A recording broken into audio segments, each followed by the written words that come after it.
Welcome to this week's Talking Codswallop. I am Gemma. With me today, I have another guest host, which is awesome, and yet another lady. Woohoo! Hopefully she identifies as a lady, because otherwise I'm just ballsed up. But yeah, we'll find out in a second. Her name is Nicola, and she's from Tis Yourself podcast, which is an amazing worldwide Irish podcast, or it's global podcast that is listened by millions of people all over the world, or it should be. So yes, so welcome to the show, Nicola. How are you doing? I'm great. How are you, Gemma? Thanks for having me. Yeah, I'm good as well, thank you. All fake. See what I mean? No, I'm good, thank you. I'm very excited to speak to you.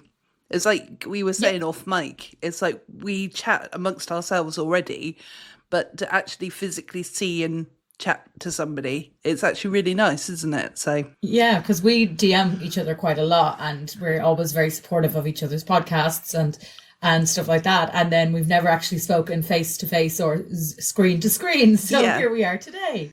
Yeah, exactly. So it's really good. So how is Ireland? Today is great. It's very sunny. We're in the run up to St. Patrick's weekend, so that's usually good weather for us. And I think you guys might have it in the UK as well, but it's just like this is we get a long weekend for St. Patrick, running the snakes out of the country, so we all kind of look forward to this time. Yeah, absolutely. No, I can understand that. You know, the snakes, just want to get rid of them, definitely. Yeah, thanks. Yeah, I hate snakes. No, yeah.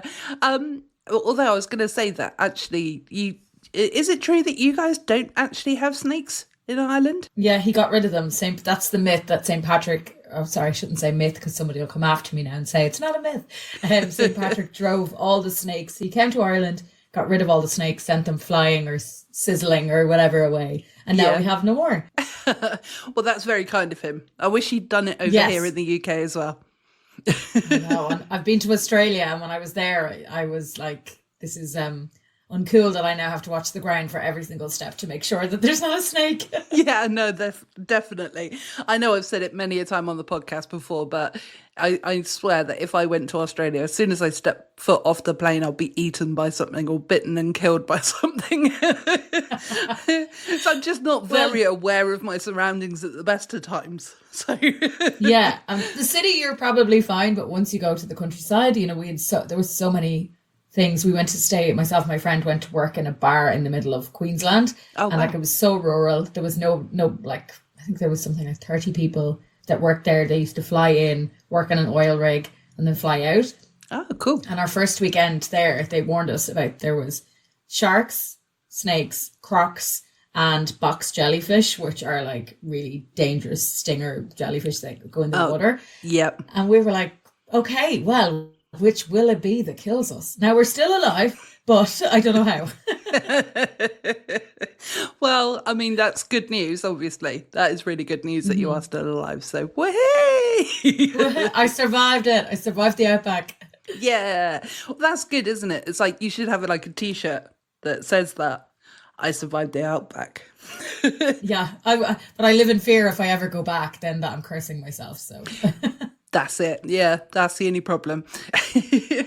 But weather, I know it's very typical of, well, I don't know if it's typical in Ireland, but a very typical British/Irish thing to talk about the weather. But it has been really weird and misty today. It started off beautiful. It was absolutely, the last 7 days or so, it's been like really cold, but like sunny, and it's been lovely.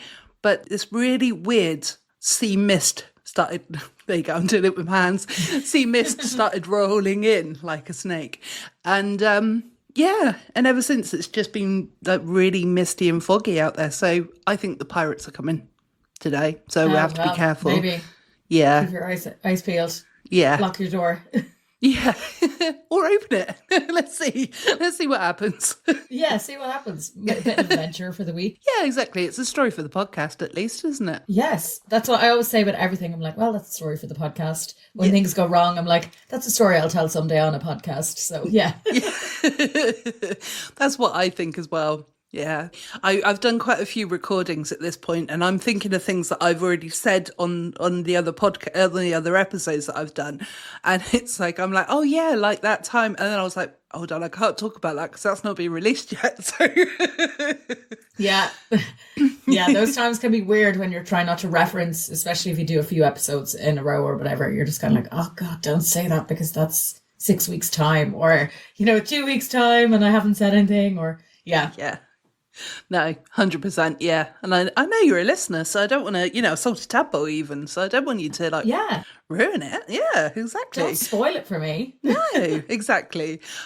So how we kickstart this episode, even though we've obviously kickstarted it already, is with the wonderful Codswallop.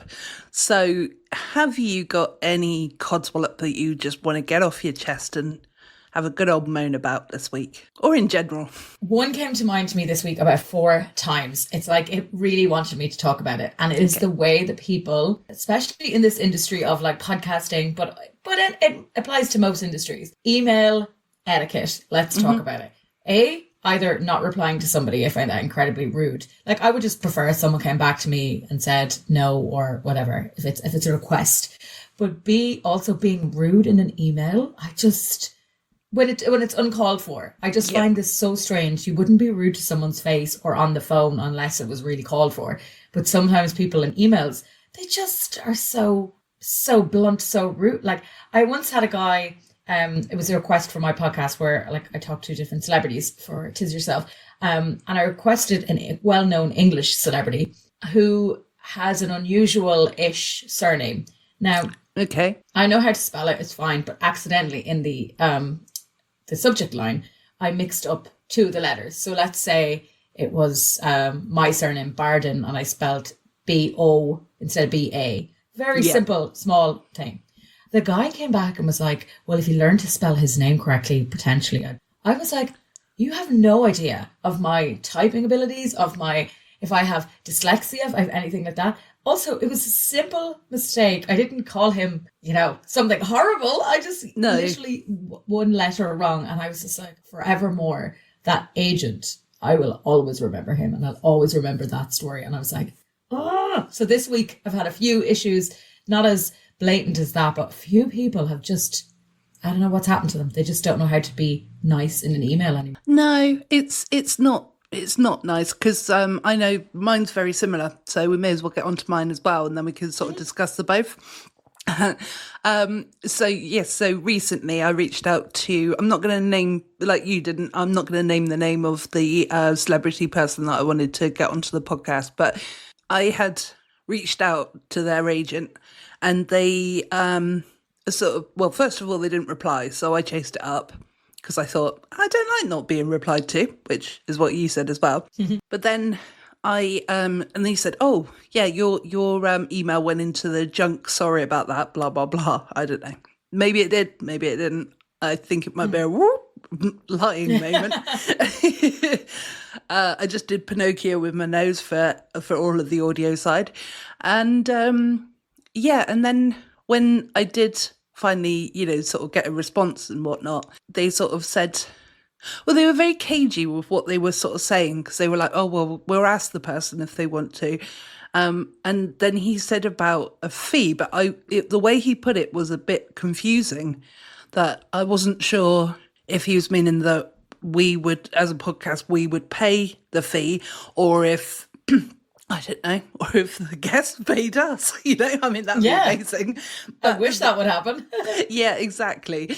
But, so I was sort of wondering what was sort of going on there. And I asked the question and then I had to chase him up again to say, oh, I wasn't sure. And he said, well, because you couldn't pay the fee, it's like £1,000 for, for a guest spot. And I was like, well, okay, that's that. I'm an indie podcaster. I can't afford, I can't afford to pay for somebody to guest on the podcast. It's like doing us a favour if they can do it, sort of thing, really, I suppose. But also getting their story out to people who don't know them as well, because it wasn't a massive person. So, But, so it's kind of related in a way. So I do get your frustration that, emails. People do need to be a little bit more courteous. Yeah, and I think even that guy could have came back to you and said, listen, we thank you for reaching out to us. It's just not something we can do without the fee. Like, there are nice ways to say no. Do you know what I mean? Even someone, the one that got my goat this week, somebody replied to me and said, not interested. That's all they said. Like, not even signed their name. It wasn't like, this was the first email I'd reached out to them. I was like, oh my God, that's so rude. I was like, all I could think of was, if that was me, I could say, hi, thanks so much for your email. Sorry, that just doesn't work for me at the moment or whatever, but I appreciate reaching out. Like, I've had in this industry, you know, I have to reach out to celebrities all the time for the podcast, whether it's directly to them or to their agent. Yeah. And I've had lots of no's. I'm well used to no's now, but and I always find it's the bigger celebrities who are really nice, you know, with their no's, even if it's, or if they're yes, whatever it is. But if it is a no, they're always really courteous, really, really nice. You know, they're like, he or she would like to pass on that they're really grateful that you thought of them for this experience or something. I think that's so nice. Yeah. And it just means that you don't go away with a bad taste, but someone coming back so blunt and being like, not interested, or ignoring you because you questioned about the fee. Like, it's bad form. And also, you have no idea where, let's say, myself or yourself, Gemma, are in 10 years, that this celebrity could be reaching out to you, really hoping that they could have taken a bad turn, or, you know, could be in the headlines and they really need someone who's on their side to give them a chance to tell their story. And then we'll remember these. Yeah. Yeah, exactly. I mean, it's tricky when it is the agent that's talking to you as well, though, isn't it? Because you're kind of like, oh, yeah, well, you think, I don't know about you, but because you think, oh my God, well, I want to help maybe if you like the person, obviously you think, oh, I really want to help the person if it wasn't the scenario that you just said. But at the same time, you're like, yeah, but I don't like the agent, so I don't want to contact the agent. Exactly. Yeah. Yeah. Agents can give them, and because they represent more than one person, and especially like Ireland is very, very small. The UK is obviously much bigger than ours, but still there's only a limited amount of agents and representatives. So if someone really annoys you, you're like, and then you find out somebody else is being represented by that person, you're like, I don't want to go back to that guy again because he was a bit of an idiot the last time, or he was rude. Yeah. So that really got my, Codswallop this week. I was just so annoyed by people and their etiquette. And I think, but that goes across all industries. Like, you know, if you work in medical and you're waiting on reports, or you work in admin must get it all the time, trying to get people to follow up and trying to pay invoices, etc. I just feel like I keep things in my inbox unread until I'm ready to read them. Yeah, I can read them and then mark them as unread just so I can go, I know I have to go back to that. And it's just a politeness thing. And that annoyed me this week. Yeah. and many a week. No, I think that's absolutely fair enough. And it's definitely worthy of going into the Codswallop pile. So, but yeah, I'm actually a customer service administrator in the real world, so to speak. Mm-hmm. So I do, I've got the etiquette that I go back to the customer, and sometimes I might go back to them a bit much, if anything, but I just want to keep them in the loop that I am looking into this. I'll come back to you as quickly as I can, to confirm or whatever. But mine's order related, so it's, not getting a celebrity guest, but, But I think that's what I mean. It relates in every aspect because, we're talking about celebrities in this sense, and some people might listen and go, well, I never have that issue. But I just mean in general, it's nice to be nice, and if someone's reaching out to you, whether it's to ask you for help with a project or to say, can I follow up on that invoice that wasn't paid or whatever, you don't have to go back snarky. You don't have to be rude. You can just take a second, take a beat, and then be nice back. Yeah, exactly. It's like I've built up, again, with my customers at work, I've built up quite a rapport with them that sometimes you can even have a good old laugh and joke with them, which is nice. So obviously when it's serious, you've got to be serious. But yeah, it's, there is some sort of still some giggles that go on throughout the emails as well. So that's, very lighthearted and very, very professional still. Nothing like this podcast. Always. If my boss is listening, of course, always professional. Yeah. So what are you allowed to say what you do now, or Yeah, so I work as I work in my job away from the podcast is a multimedia reporter. So I work in the media here in Ireland, and like I suppose that's where my idea for the podcast came about. I was working in print and in radio, and I was doing a radio show here in Dublin, and it was on the very great time of 6 to 7 a.m. every Saturday morning. Ooh. Taxi drivers and people going to the airport. That was my audience. Oh, that's a painful time though, isn't it?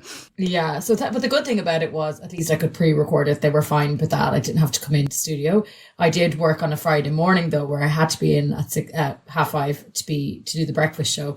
But the interviews I was doing some great chats with like really good people, whether they were famous or not famous, but they were all for 5 minutes. Yeah. And you just can't get a beat on somebody for 5 minutes, or you can, and you can be loving the chat and loving the stories. And then you realize that either you have to cut straight away because it's 5 minutes, or if you're doing a pre-record, you could get 25, 30 minutes, an hour of great content, and you have to include a plug for their book or for whatever they're there to promote.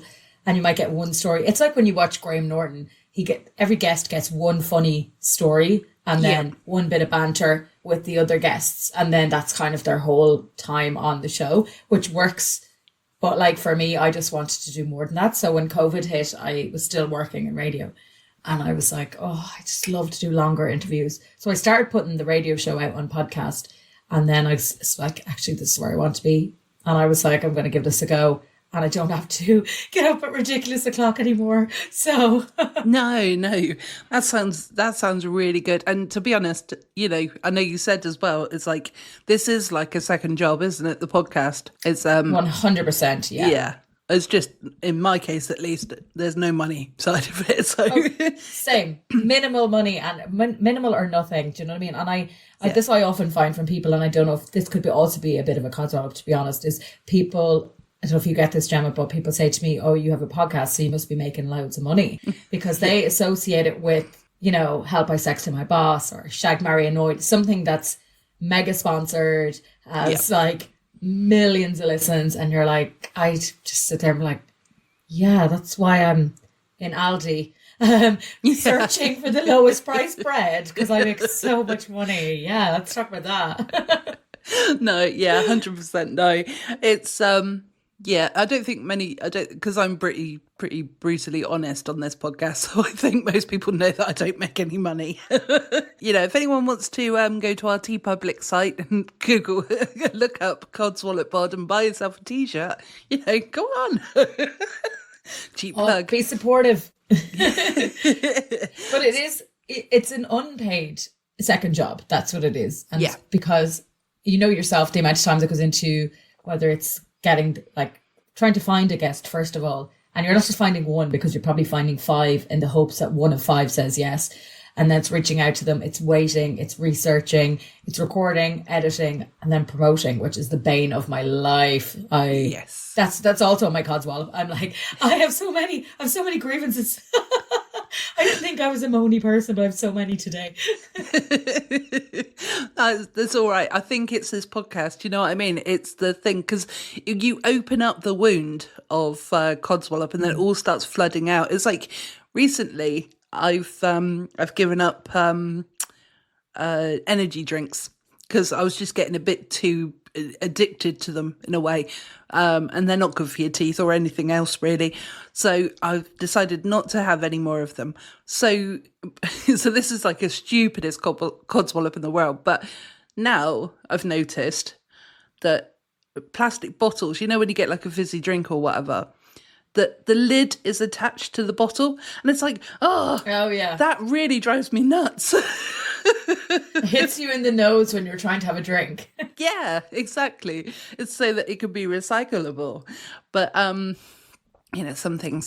people could just throw stuff in the bin. Do you know what I mean? I'm all for recycling and stuff, but I think we are taking it a little bit too far. But yeah, only if it annoys me though. I am that opposite person. I recycle anything. I am that weirdo. I wash all my recyclables. My dog, I have 2 dogs, so I wash all their tins afterwards so that they can recycle. I have recycling guilt if I don't put something in the right bin. And okay. when I go to, if you go you know, I don't know if you've been to America, but they are terrible for recycling in so many places. And I get like anxiety seeing plastic bottles everywhere. I'm like, oh my God. So I don't know how this has happened to me. I don't know how. And I now, you know, if I see a plastic bottle just lying there, I'm like, just put it in the green bin. I mean, I do abide by the rules of the recycling and stuff like that, but I don't take it quite that extreme. It's if a tea bag happens to end up in the rubbish bin by accident, it's going to stay there. it's not going to be moved to the food waste. So. Yeah, don't become like me. It just adds years off your life, I should say. Yeah. My anxiety levels when it comes to recycling. So don't be me. I will note that. I will note it down now. So, yeah, because the other thing, well, obviously there was a couple of things we were going to have a little chat about, but one of them was, because I've said to you sort of, again off mic, that I'd love to come to Ireland one day. And it's like, you know, I was looking sort of, are there any sort of recommendation of places that you'd think for people? It's like, it would be my first time coming over. So I always say to people, land in Dublin and leave it. That comes from someone who lives in Dublin. So yeah, when you've come to Dublin, unless you're coming for like 2 nights, leave Dublin. Because the Ireland you see on TV and in ads and stuff is not in the city, because it's you know yourself, if you go to London, London's just a city the same as Manchester and that. But if you go to a town that's like really quaint, or if you go to like the Lake District, or you go to whatever, it's going to be very different. So for me, I always tell people to go to Galway, which is on the west coast. It is one of my favorite. It's my favorite city. It's not a city in comparison to any other country in the world. Ireland, it's a city. It's less than 1 million people. It's cobbled streets. It's got live music all the time. It's on the coast. So while you're in the city, you walk from Shop Street, which is one of the main streets, for 7 minutes, and you come to the sea. And the Salt Hill Prom, which just walks the whole way along with stone walls and the sand and the sea. And anyone who knows Ed Sheeran will know the song Galway Girls. So that's about this part of the world. And it's just, the people are lovely. It's just a lovely place where, yeah, you're in a city. So if you need to go to do some shopping, you can do some shopping. You know, you can get some presents for people, but you can also just have like a really different experience. And my favorite part of the entire world is a place called Inishmore, which is an island off the coast of Galway. It's but I think it's home to it's less than 200 people. But you cycle around it. There's a beautiful beach that every year people see pictures and assume it's Thailand. It's not. On the rare day that Ireland gets the sun, it's there and it's stunning. They speak Irish there. They also speak English there, but they speak Irish there. And it's just beautiful. It's just the cliffs that you can go up and look right over the edge. Now, I don't look over the edge because that would give me all the fear. But, me too. Yeah. You can look it's just, I watch from like, once I know that the stones below me are not going to crumble, I'll look from there. But they have this old fort that has been there for like thousands of years. So you're getting history, you're getting beaches, seaside, music, crack, like great pubs, great food. So I always tell people to go to Galway. It's about 2 hours from Dublin in a car, or if you get a train or a bus, it's maybe like 2.5 hours. Stunning part of the world. Yeah, I'll definitely look into it then. But I hope this doesn't sound derogatory or horrible, but as an English-sounding person, because I'm actually British, because I'm half Welsh, but yeah, would I be welcomed there? Do you know what I mean? 100%. Yeah. I don't, like I said, I don't mean that offensively or anything like that. But, you know, sometimes there are the typical stereotypes, isn't it? That you think, oh, the Irish don't like the British sort of thing, or the English or whatever. We just don't like your politicians, you know. And we don't like them either, so that's fine. Yeah, you're fine.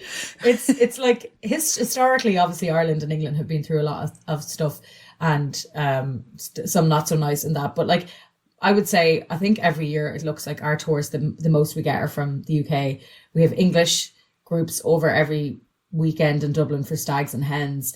The stags sometimes can be the problems, but look, they're gone by Sunday evening. So, you're like, fine, we can last until the following week. But no, we would have, English, you would very rarely find a problem. And if you were finding a problem, either the person is a singular asshole, if you're allowed to say that, or you've been an asshole that has attracted that. It's not a case of you come over and go, oh, let's have a big fight about what happened to us 100 years ago. It's like, exactly. Well, thanks for coming. We'll probably just slag and have a bit of banter, but that's just the way we are. We like to have that with everyone. Yeah, no, I'd be out for that, so that's fine. I love a bit of banter, so that's always good.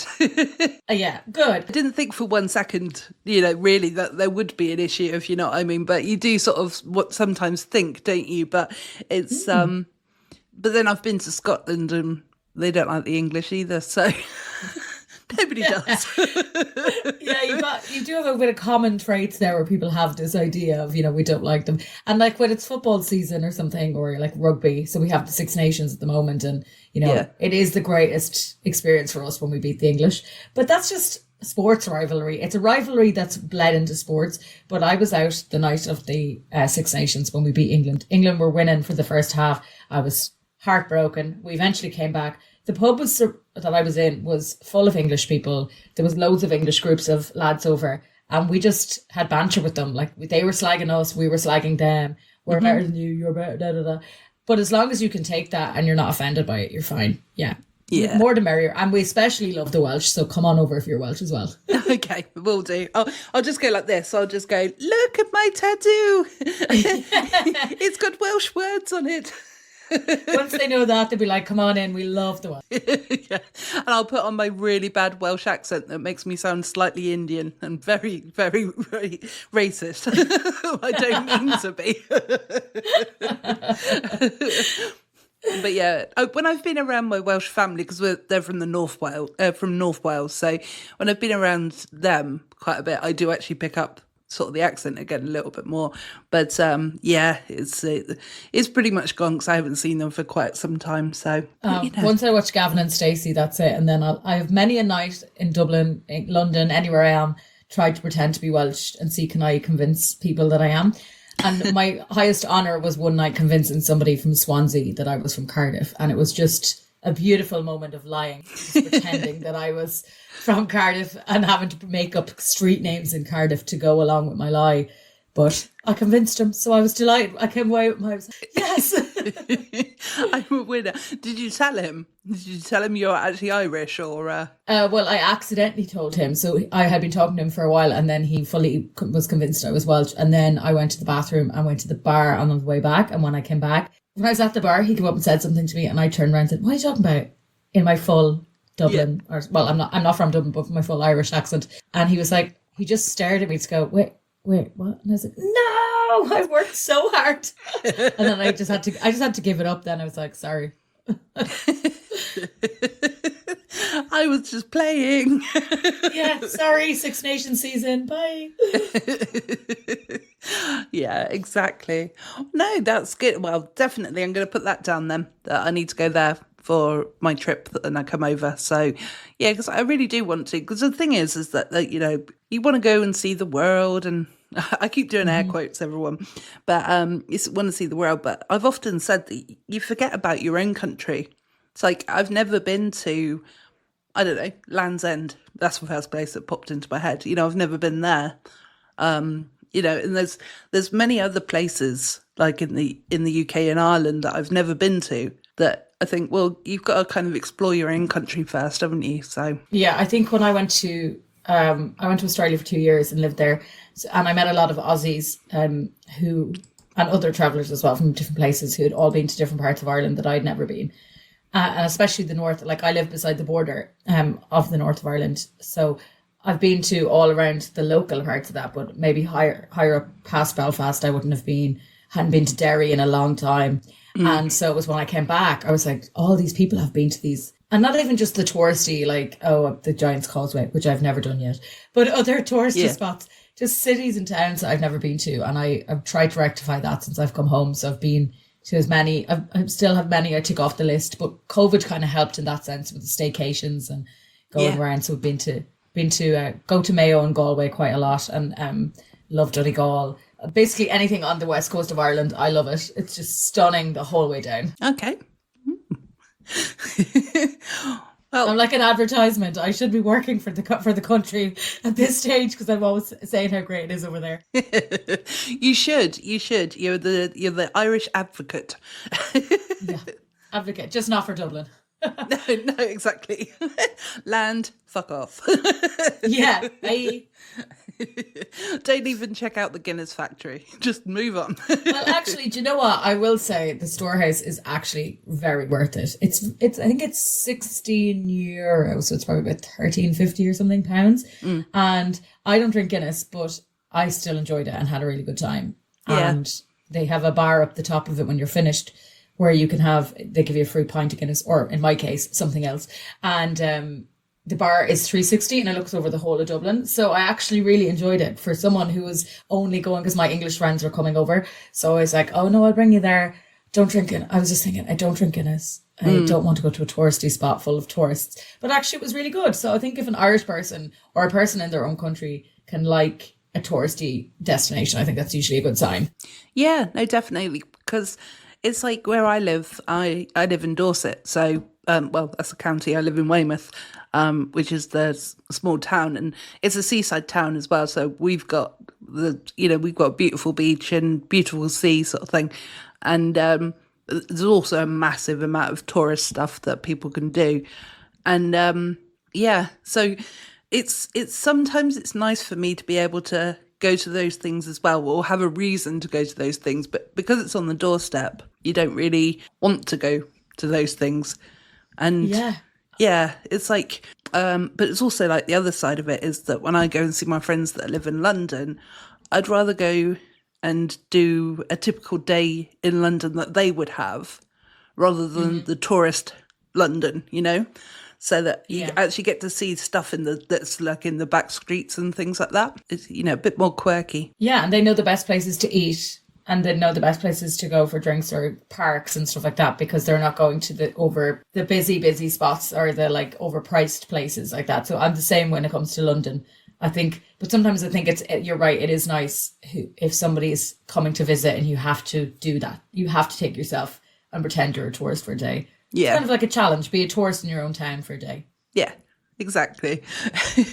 Well, one good place, at least, now I'm going to be like a little advocate for Weymouth, but an advocate is the right word, isn't it? Because I'm dyslexic. Well, I think so. Yeah, you're an advocate for it. You're saying come here. So yeah, exactly. So I was going to say, because I'm having a dyslexic moment then, that I was thinking that I was saying the wrong word, but no, I knew I was. There you go. See, questioning myself. But there's a place called the Noath Fort in Weymouth, and it's basically it's massive fort that I can't remember the history of it right this second, but it's like it's been there for many years, like thousands of years sort of thing.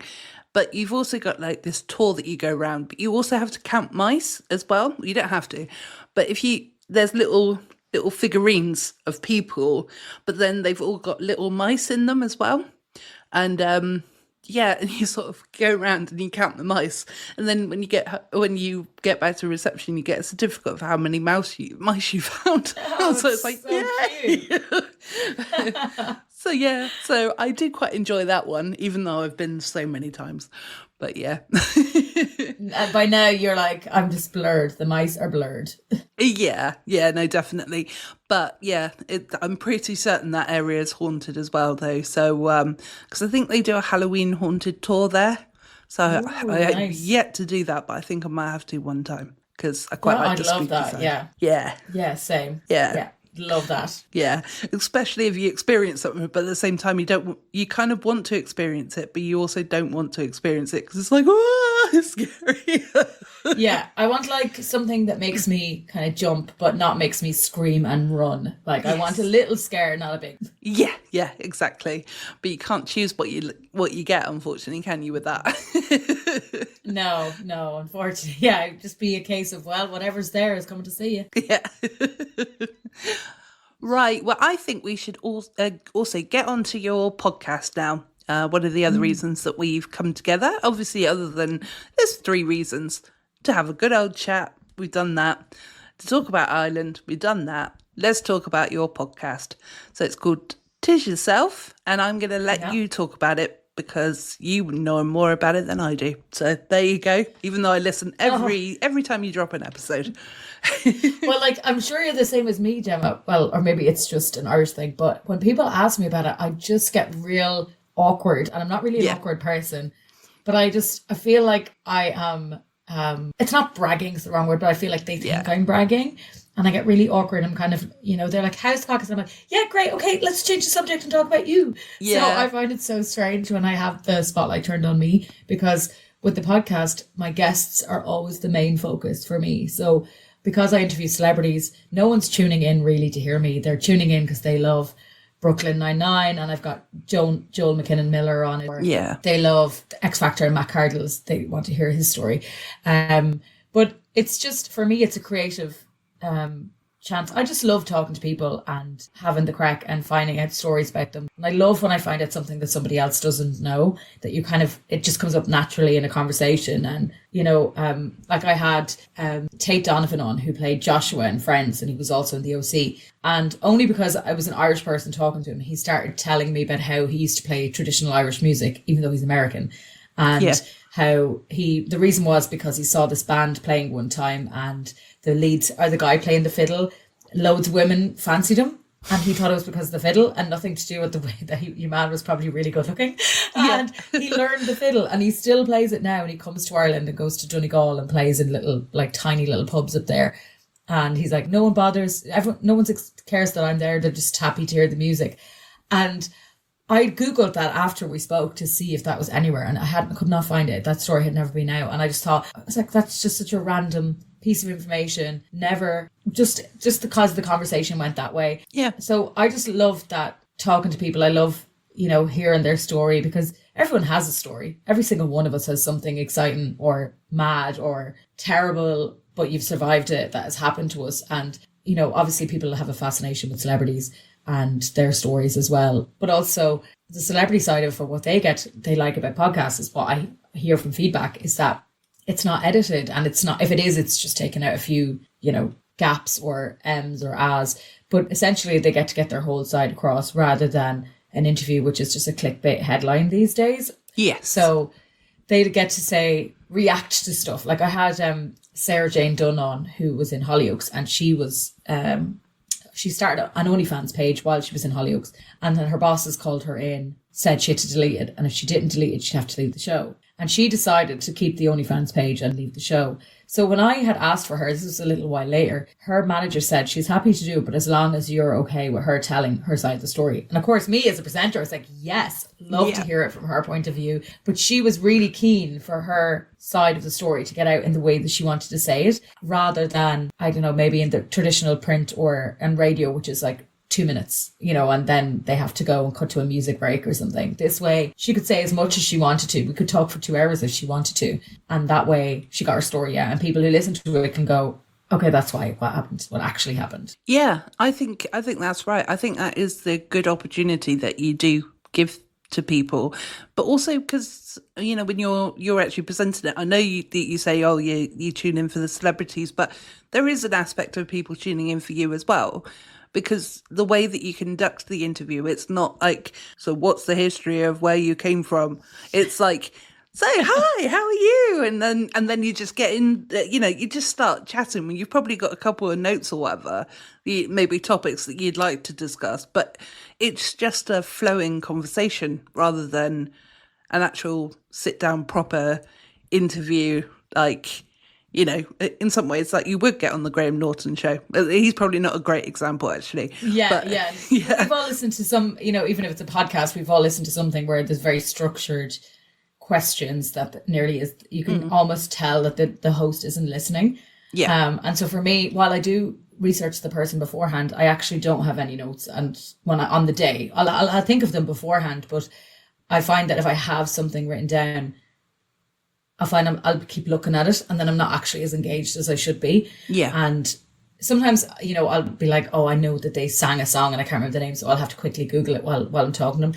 And even at that, I'll find that I'll miss like 2 minutes of conversation, and there could have been something in there that should have been poking at rather than, because, there's a podcast that I know that I won't name, but it's, they're very structured questions and it's always the same questions. And I find that the guest, because they know those questions are coming, have pre-prepared answers. Yeah. So therefore it's not as natural as it could be. Whereas with me, what I hope to have is that, you're listening to it as a listener, and someone says, I'm going to think of someone off, Shane Ward, he was on it with me ages ago, but he said something about curry, and then I automatically want to be like the listener where you go, I'm about to jump in now because I think that's exactly what I wanted to ask you while I think of it, or, when he's finished talking. Well, I want the listener to think, at least she's asking the questions I would love to ask that person if I was in the situation, rather than, being very much so, tell me about your new album, tell me about this, very structured the whole time. Obviously, promote away. I couldn't care if somebody comes on and wants to talk about their new single or book or anything. Yeah, promote, of course, go for it. But don't make it all about. Yeah, absolutely. And that's why it works. That's why it works, because it is, no, it's true. I'm going to say it, because you can't promote yourself. So, no, honestly, this is why it works, though, is because if you weren't who you are, with regards to being like the host, then it would be just a structured interview that everyone would have heard in the Sun. I don't know. I'm trying to think of newspapers and things, but unfortunately, I'm picking up the worst of the worst. But but even if you listen to, like, let's say Capital FM or something like that, and they're great radio stations. Who doesn't love them? And different people that they'd have on. They have major celebrities on. They could have Timothy Chalamet on tomorrow for all I know, but you are only getting 4 minutes of Timothy Chalamet's time, and you're going to get one story essentially, and then you're going to tell us about your new film that's out tomorrow. So that's all this that you get. So I like getting somebody and going, so many of the people that I've had on kind of talk about their childhood, and they never wanted to be actors or singers in any way famous. Yeah. It just kind of happened, whatever, throughout their life. Or some of them went back to work as builders while they were still acting. And, you think that they're going to be these major stars straight away because they're big and famous now, but they're not. So I think it's nice to know a little bit about someone, because we have such preconceived ideas about celebrities and how their life must be. And it's kind of nice to hear the stuff behind that we don't really know. Yeah.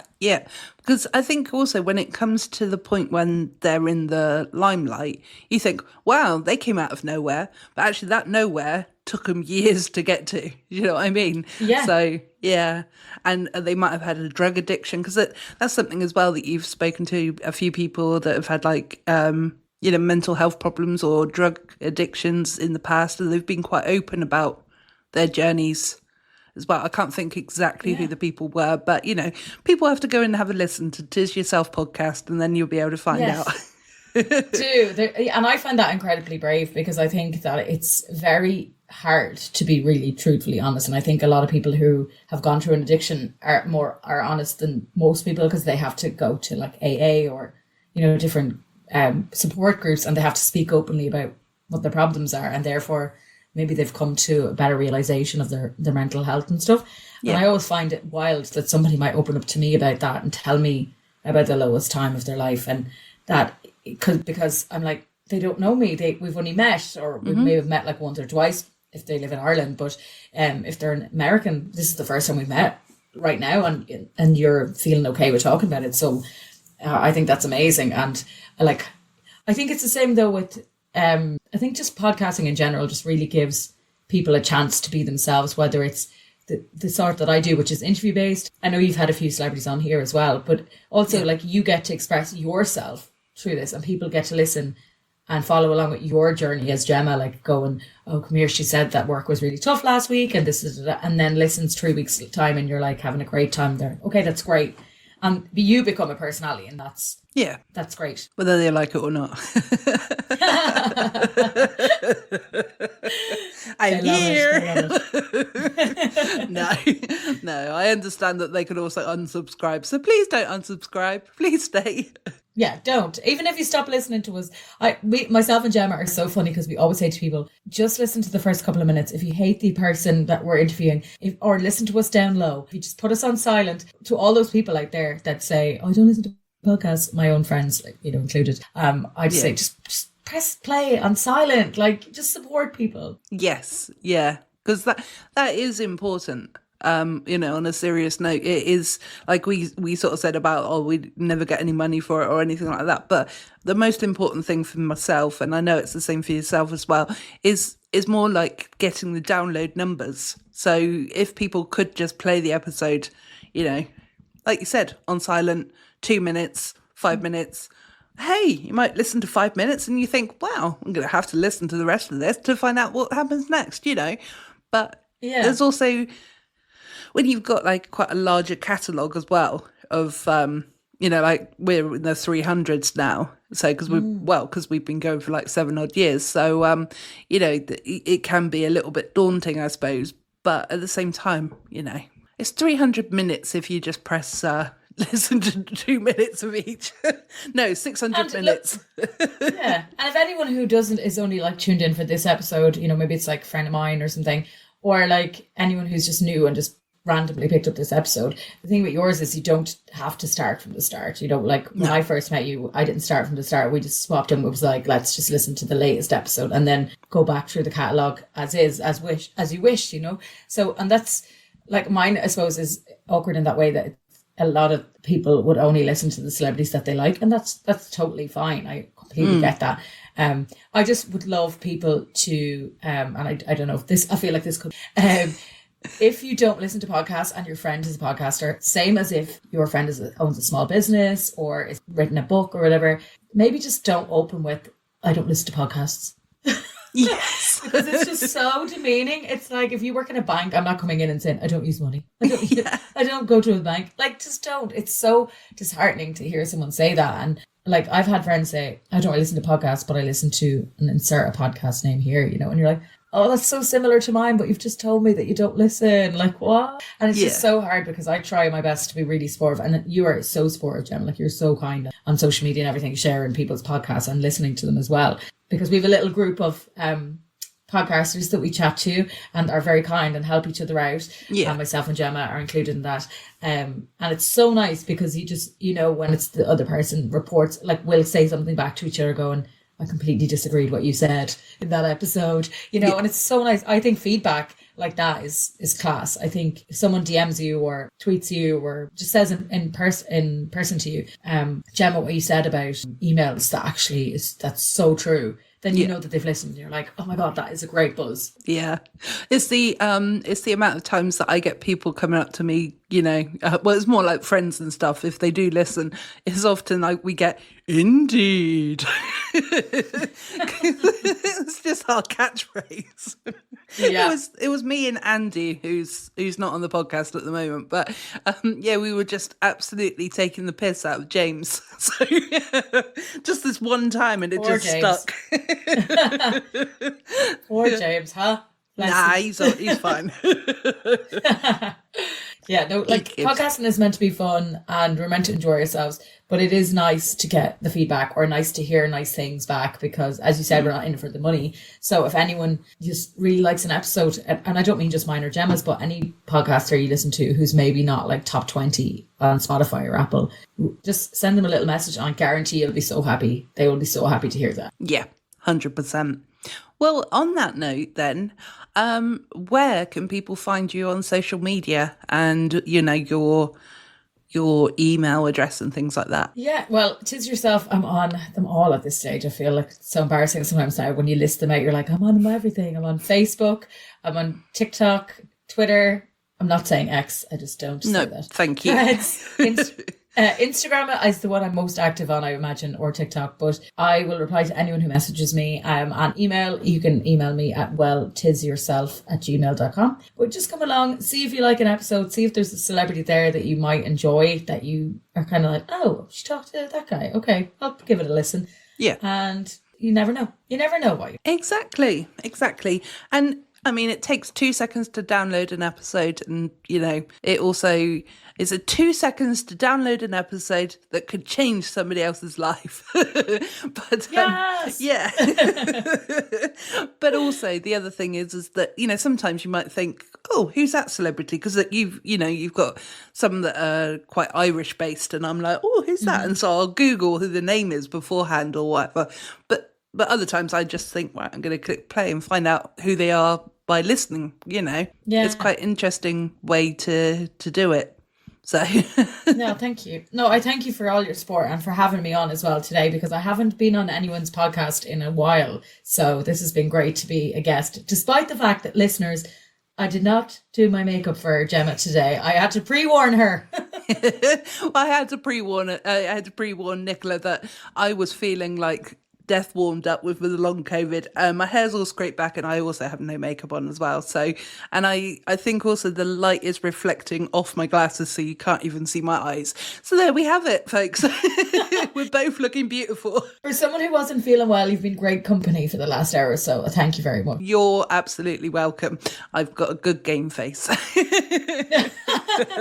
No, I thoroughly enjoyed this. I really have. Thank you ever so much for joining us. And the last thing to do is take us out. So I've forgotten how to do the outro. Hold on a minute. Well, Nicola, I think that we've been talking enough Codswallop this week. I have been Gemma. I've been Nicola. Hey, goodbye, everybody. Bye. Bye. Thanks so much. This podcast is a production of Unfiltered Studios. If you would like to know more about joining Unfiltered Studios, please visit our website at unfpod.com for more information.